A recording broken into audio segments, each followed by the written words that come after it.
Alright, YouTube, the video down below is from RT America, and the anchor in this particular segment is Rick Sanchez. So, Rick Sanchez was on CNN about 8 years ago, and then he got fired after he was caught going on an anti-Semitic or quote-unquote anti-Semitic rant against Jon Stewart. So, he was canned, and then Jon Stewart came to his defense and basically said, hey, it's pretty ridiculous that all these media personalities and figures and celebrities and etc. basically are under a microscope, and then the media will pounce on any moment that they seem fit to exploit, and it's really unfortunate. So even he could appreciate kind of the Orwellian censorship of that, and so yeah, technically Rick Sanchez was censored.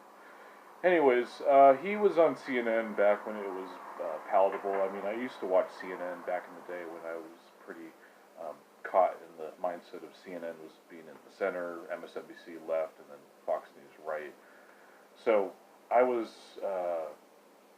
watching it, and Rick Sanchez, he had a program that I enjoyed. So anyways, he's talking about this incident down here in Austin, Texas. So this teacher is basically getting denied employment because she refused to sign her contract. Now, her contract includes a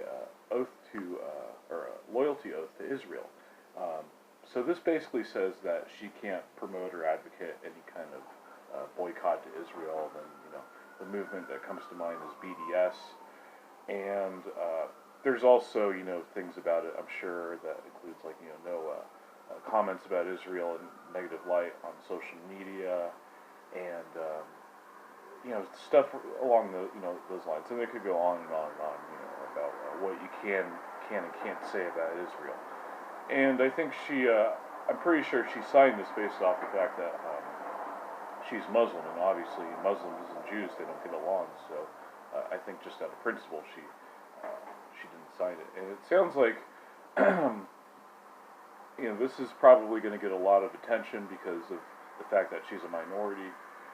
And one thing that I was thinking about, she's a Muslim, and I was thinking about the other folks that have been really spotlighted in the media in terms of their comments against Jews and Israel. So you got Louis Farrakhan calling Jews termites or anti-termite. He said, I'm not anti-Semitic, I'm anti-termite.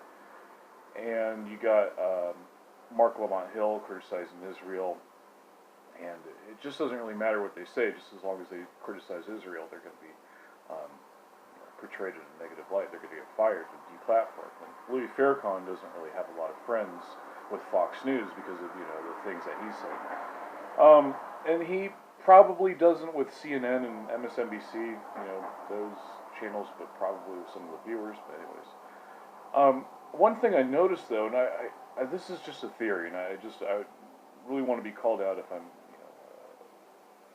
if you think I'm incorrect, just let me know if you disagree. But still, I feel that these people are getting propped up. Mark Lamont Hill, this lady here, she's a Muslim, Arab descent, I believe. Louis Farrakhan, Mark Lamont Hill, this lady right here, they're all minorities, and they're allowed, or not so much allowed, but they're the ones that are criticizing Israel.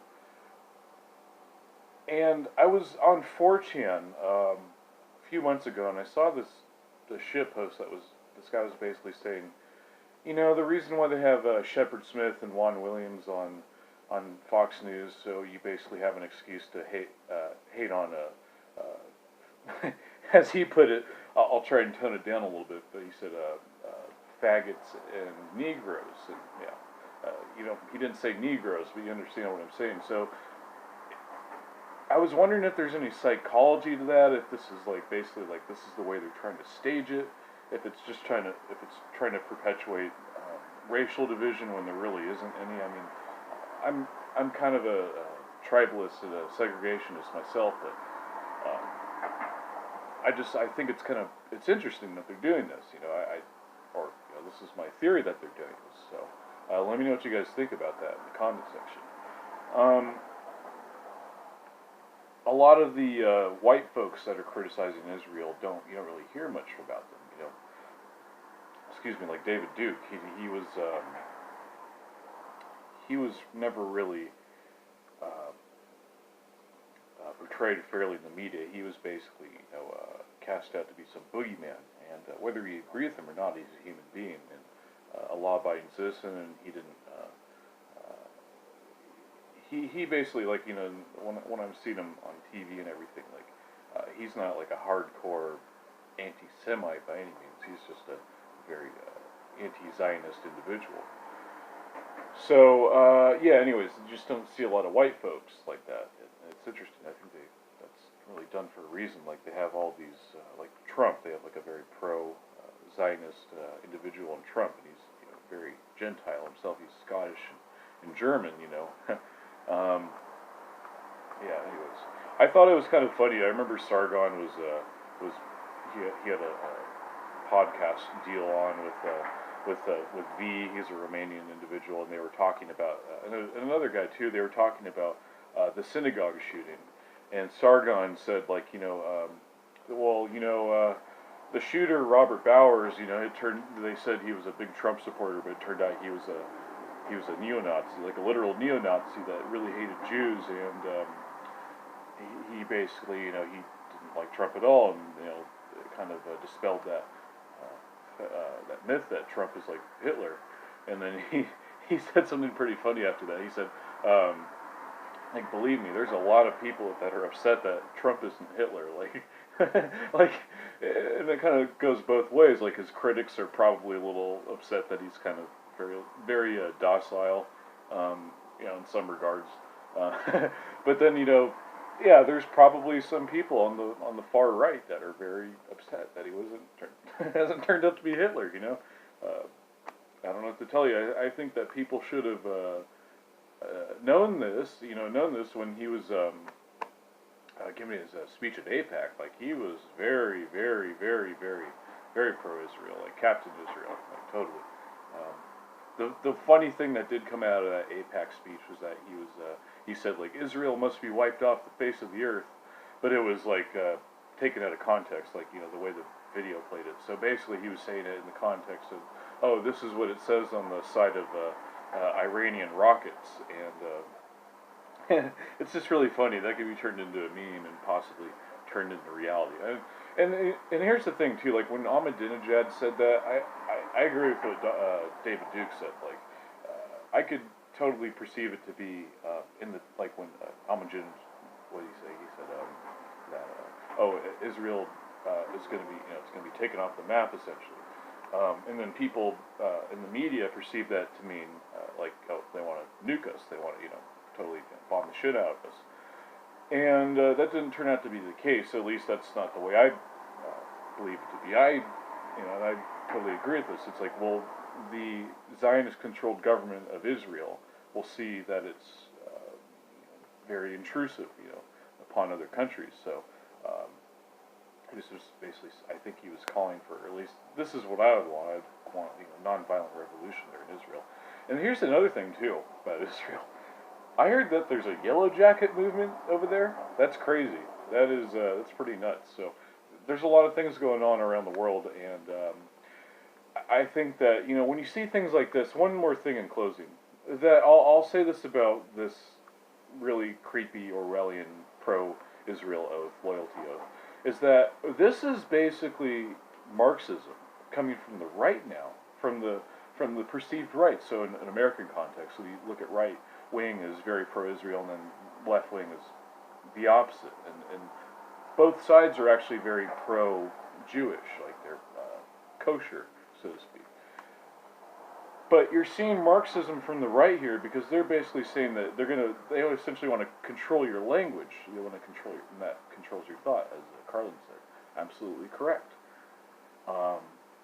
Which is why political correctness is a very bad thing, and why free speech must be protected, so we can continue to have a very liberal society where we have free expression. I say liberal in the actual terms, not like in terms of in terms of American political standards, because the guys on the left, they're called liberals when they're not actually liberal. Anyways, this is Marxism coming from the right, because they're saying, like, you're going to be loyal to Israel. You're not going to promote any kind of boycotts. Regardless of your own practice of religion, which I'm not pro-Muslim by any means. I'm a pro First Amendment guy, which means freedom of practicing any religion that you want. So basically, this is Marxism in its in its purest form, and what they want to do, and I think this is kind of what they're doing with Trump, is that they're kind of turning him into a cult of. Well, yeah, there already is a cult of personality around Trump, of course, but they want to turn him. They want to turn him into a god in some ways, and they're doing this in Israel. Like they're putting him on these coins that are like, I guess, comparing him to King Cyrus. So they think very highly of him. But this is very similar to what they're doing in Stalinism. And it's just packaged differently. It seems like here they say, okay, we're going to have less government in the sense that there's going to be less social programs, which I'm all for, but it's just repackaged differently. It's kind of, this is like where I started to get kind of blackpilled. I was like, well, Democrat or Republican. It's like, oh shit, like either way, I'm screwed. And then I hear some people like saying like, oh well, I think we should vote Democrat now because they seem to be the only party that's willing to criticize Israel. It's like,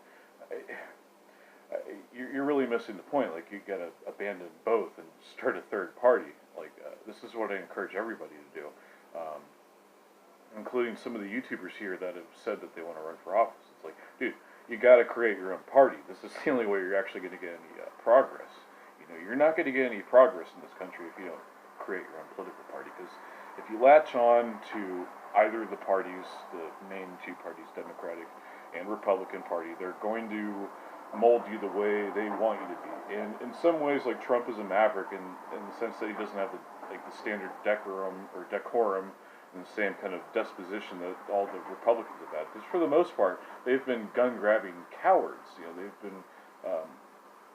They've been anything from reducing the size of government. Like there's been some good Republicans, don't get me wrong, but recently they've like post Reagan they've been going very downhill. Like George Bush, like this New World Order and all this bullshit.